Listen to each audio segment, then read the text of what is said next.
ఆబ్కారీ శాఖలో రిజ్వీ మంటలు. ఆబ్కారీ శాఖలో రిజ్వీ మంటలట. ఎక్సైజ్ డిపార్ట్మెంట్లో మరి ఏం జరిగిందో మంత్రికి ఆడ ప్రిన్సిపల్ సెక్రటరీకి మధ్య వివాదం మరింత ముదిరింది. నా ఆదేశాలు ముఖ్య కార్యదర్శి రిజ్వీ, కమిషనర్ హరికిరణ్ పెడచివన పెట్టారు. ఎవరిది? జూపల్లి కృష్ణారావుది. మరి ఎందుకు జూపల్లి కృష్ణారావు ఆర్డర్స్ని వాళ్ళు పెడచివన పెట్టారు? నేను అనుకోవడం ఏంటంటే ఏదో ఒక మంత్రో లేకపోతే ముఖ్యమంత్రి స్థాయిలో ఉన్న వ్యక్తిలో మీరు ఆయన మాటని వినొద్దు అని చెప్పి ఉండాలి. అంతకుమించి ఏముండదు అక్కడ. లేకపోతే మరి కన్సర్న్ మినిస్టర్ చెప్తే అధికారులు ఎందుకు వింటలేరు? ఇవాళ ఐఏఎస్ ఆఫీసర్లు కూడా ముఖ్యమంత్రి లెవెల్లో ఫీల్ అవుతున్నారు, ఆ రకంగా బిల్డప్ ఇస్తున్నారు. ఎందుకంటే వాళ్ళు ఇంకో రకమైన పొలిటీషియన్గా మారిపోయారు. మరి రీజన్ ఏంది? ఏదైనా తప్పుడు నిర్ణయం తీసుకున్నాడా మంత్రి, అందుకేం వ్యతిరేకిస్తున్నారా? విధుల్లో నిర్లక్ష్యంగా వ్యవహరించారు, అనవసరంగా సీఎంఓకు ఫైళ్లు పంపించారు, నివేదికల పేరిట తీవ్ర జాప్యం చేశారు, రాష్ట్ర ఖజానాకు నష్టం కలిగించారు.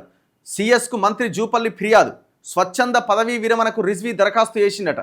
ఆమోదించవద్దని సీఎస్కు మంత్రి లేఖ రాసిండట. మంత్రిగా తన విధులు నిర్వహించకుండా రిజ్వీ ఆటంకం కలిగించారని ఆరోపణ. ఆయన పైన ఏఐఎస్ సర్వీస్ రూల్స్ బిఎన్ఎస్ ప్రకారం చర్యలు చేపట్టాలని విజ్ఞప్తి. ఒక గొడవ అయిపోగానే కాంగ్రెస్ ఇంకో గొడవ స్టార్ట్ అవుతుంది. కొండా సురేఖ గొడవ అయిపోయింది, అలా జీవన్ రెడ్డి స్టార్ట్ అయింది, అది దగ్గర పడుతుంది, మళ్ళీ ఇక్కడ స్టార్ట్ అయింది.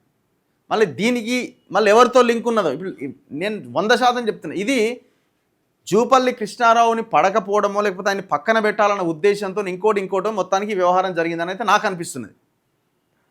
రాష్ట్ర ఆబ్కారీ శాఖలో అనుచిత ప్రవర్తన అంశం మంటలు రేపుతోంది. కీలకమైన ఎక్సైజ్ శాఖలో మంత్రి ఉన్నతాధికారుల మధ్య కొన్ని నెలలుగా నివురుగప్పిన నిప్పులా ఉన్న విభేదాలు ఒక్కసారిగా బయటపడ్డాయి. తాను ఇచ్చిన ఆదేశాలను ముఖ్య కార్యదర్శి సయ్యద్ అలీ ముర్తజా రిజ్వీ, కమిషనర్ హరికిరణ్ పెడచివన పెట్టారంటూ ప్రభుత్వ ప్రధాన కార్యదర్శికి మంత్రి జూపల్లి కృష్ణారావు ఫిర్యాదు చేయడం, దీంతో రిజ్వీ స్వచ్ఛంద పదవీ విరమణ అంటే వీఆర్ఎస్ కోసం దరఖాస్తు చేసుకోవడం, ఆ వీఆర్ఎస్ను ఆమోదించవద్దంటూ సీఎస్కు మంత్రి మరో లేఖ రాయడం, పైగా అనుచిత ప్రవర్తన, క్రమశిక్షణ ఉల్లంఘనకు పాల్పడ్డ రిజ్వీపై కఠిన చర్యలు చేపట్టాలని విజ్ఞప్తి చేయడం వంటి వరుస పరిణామాలు చర్చనీయాంశంగా మారినాయి. రిజ్వీ పైన చర్యలు తీసుకోవాల్సిందే.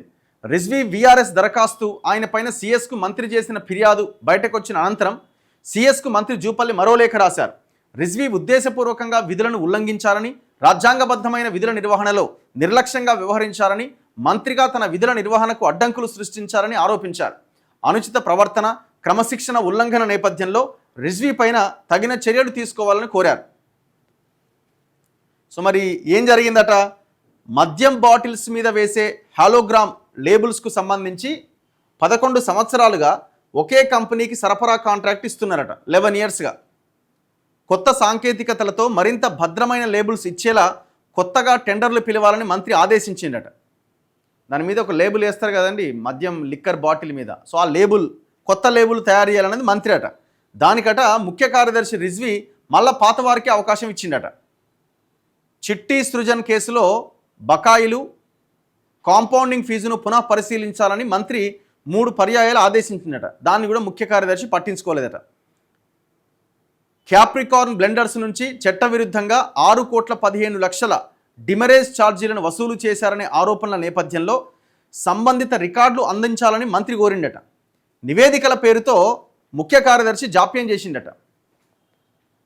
దాని తర్వాత టీజీబీసీఎల్ ఎండీకి అవసరమైన వివరాలు కూడా ఇవ్వలేదట.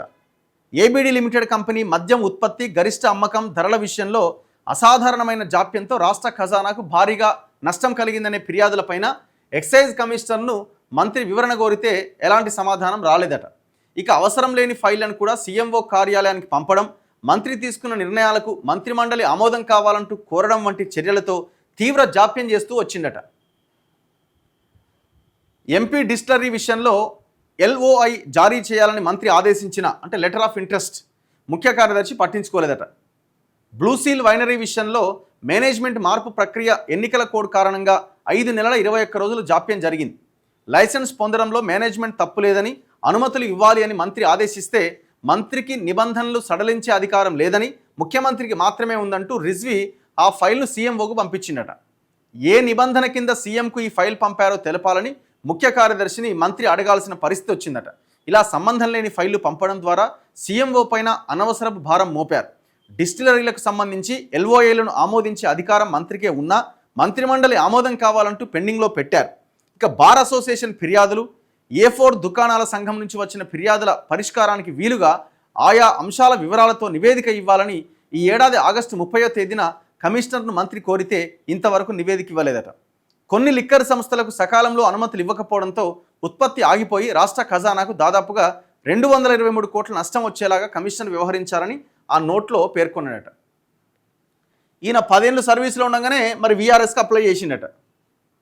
మరి ఏం జరిగింది? ఇలా శ్రీధర్ బాబు గారు ఎంటర్ అయినట్టున్నారు. దుద్దుల శ్రీధర్ బాబు రిజ్వీకి ఫోన్ చేసి వీఆర్ఎస్ను విరమించుకొని తిరిగి విధుల్లో కొనసాగాలని సూచించినట. దీనిపై స్పష్టత రావాల్సి ఉన్నది. ప్రభుత్వం వాణిజ్య పన్నులు ఎక్సైజ్ శాఖ ముఖ్య కార్యదర్శి అదనపు బాధ్యతలను ఆ శాఖ కమిషనర్ అయిన ఎం రఘునందన్ రావుకు అప్పగించింది. నిన్న ఒక కీలక నిర్ణయం తీసుకుంది. మరి ఏంది ఇది? ఏం జరుగుతున్నది? మళ్ళీ కొత్త లొల్లి స్టార్ట్ అయిందిగా. నేను అనుకుంటున్నా 100% ఎవరో ఒక ఇన్ఫ్లుయెన్స్ ఉన్న మరి ముఖ్యమంత్రికి సంబంధించిన వాళ్ళ, లేదు ముఖ్యమంత్రి చుట్టూన్న వాళ్ళ, లేదు మిగతా మంత్రులు ఎవరైనా పెద్ద మంత్రి ఎవరన్నా ఈ పని చేయించి ఉండాలి. అంతకు మించి ఏముండదు ఇక్కడ.